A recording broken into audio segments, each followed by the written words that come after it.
O governo Lula foi acusado de ter abandonado o André Janones. Algumas semanas atrás, vários sites de notícias, jornais, emissoras de televisão, programas de rádio fizeram análises de que o André Janones teria sido lançado às feras, que nem o próprio Lula queria mais saber dele, queria conversar com ele. Houve até comentários de jornalistas renomados, como Reinaldo Azevedo, que disseram o contrário, né? Diz que o Lula não abandona os seus, o Lula ele protege realmente aqueles que caminham ao lado dele, mesmo os que praticam atos criminosos, como o caso do André Janones, que foi o caso da rachadinha, todo mundo viu. Ele é um professor de fake news, confesso, um professor de crimes que confessa o seu próprio crime frente às câmeras. E no caso da rachadinha, foi gravado uma reunião dele com os seus funcionários, depois esse áudio foi vazado e todos ficamos sabendo realmente de quem se trata o André Janones. Ele queria forçar os funcionários do seu gabinete a pagar suas contas de campanha política quando ele foi candidato a prefeito de uma cidade lá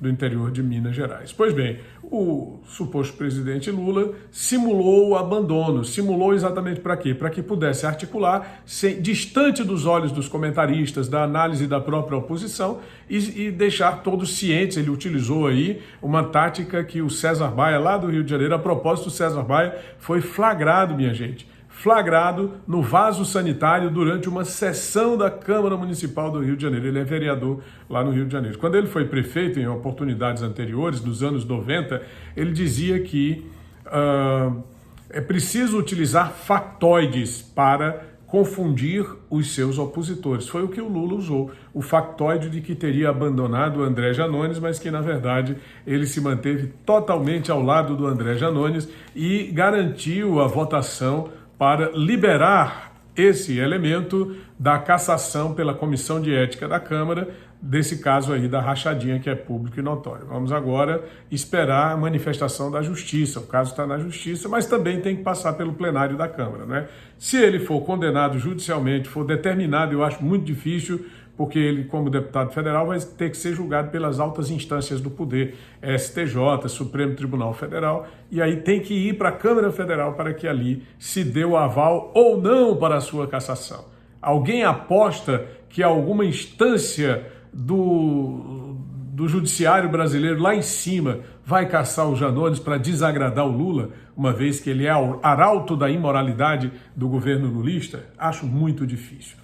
Esses aqui são os senhores deputados que votaram no Conselho de Ética a favor de liberar a rachadinha e proteger um criminoso confesso, que no caso é o senhor André Rachid Janones, de Minas Gerais. Aqui estão eles: Albuquerque, do Republicanos de Roraima, Ana Paula Lima, do PT de Santa Catarina, Jaque Rocha, do PT do Espírito Santo, Guilherme Boulos, do PSOL de São Paulo, Gilmar Tato, PT de São Paulo, João Leão, PP da Bahia, Júlio Arcoverde, do PP do Piauí, olha aí o Júlio Arcoverde, Júnior Loureiro, do PL do Maranhão, Sidney Leite, do PSD do Amazonas, Márcio Marinho, do Republicanos da Bahia, olha lá a cara dele aí, Paulo Magalhães, do PSD da Bahia, será que ele é parente do Antônio Carlos Magalhães? Ricardo Maia, do MDB da Bahia. Gente que protege criminoso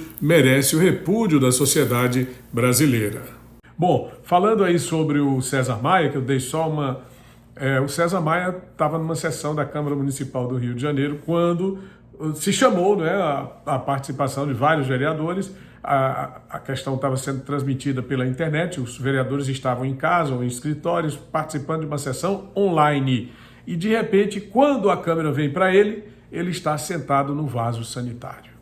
Poxa vida, por que o cidadão não disse que não podia participar, que estava com uma necessidade imediata, premente? Aí, quer dizer, desmoraliza o Poder Legislativo do Rio de Janeiro, que já é tão desmoralizado, né? O Rio de Janeiro hoje enfrenta uma situação de tanto descrédito em relação aos seus políticos, como de resto todo o Brasil, mas tem lugar que é muito mais.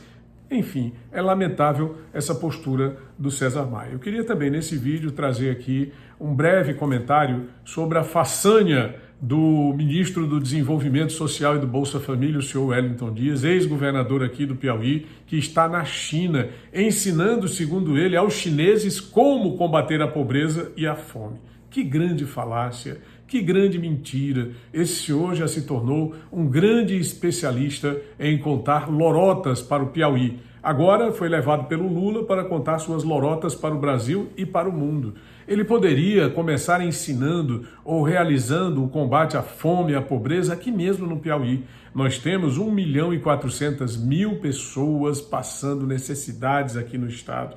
Temos mais de 600.000 pessoas atendidas pelo programa Bolsa Família, o que, no fim das contas, termina alcançando mais da metade da nossa população. Para que se tenha ideia, o absurdo da fome e da pobreza no Piauí é tão grande que esse senhor, professor de combate à fome e à pobreza na China, foi governador. Imagine que nós temos 600.000 no Bolsa Família e 300.000 com carteira assinada, ou seja, o número de beneficiários de programas sociais é muito maior do que o número de pessoas atendidas com empregos regulares, né, com sua carteira assinada. Ele está, na verdade, na China, juntamente com o Geraldo Alckmin, que é o vice-presidente, juntamente com outros membros do suposto governo Lula, para comprar arroz chinês, para negociar com os chineses a compra de arroz para, segundo o suposto governo, atender o estoque regulatório do mercado aqui no Brasil, quando essa compra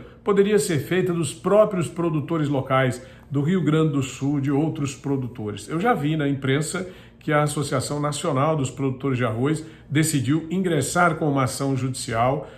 Os representantes da Federação Nacional da Agricultura, da mesma forma, o agronegócio se volta contra essa situação, porque você está dando dinheiro para uma comunidade estrangeira, principalmente um país comunista, não é? Ao invés de incentivar com os recursos do governo os produtores do próprio Brasil.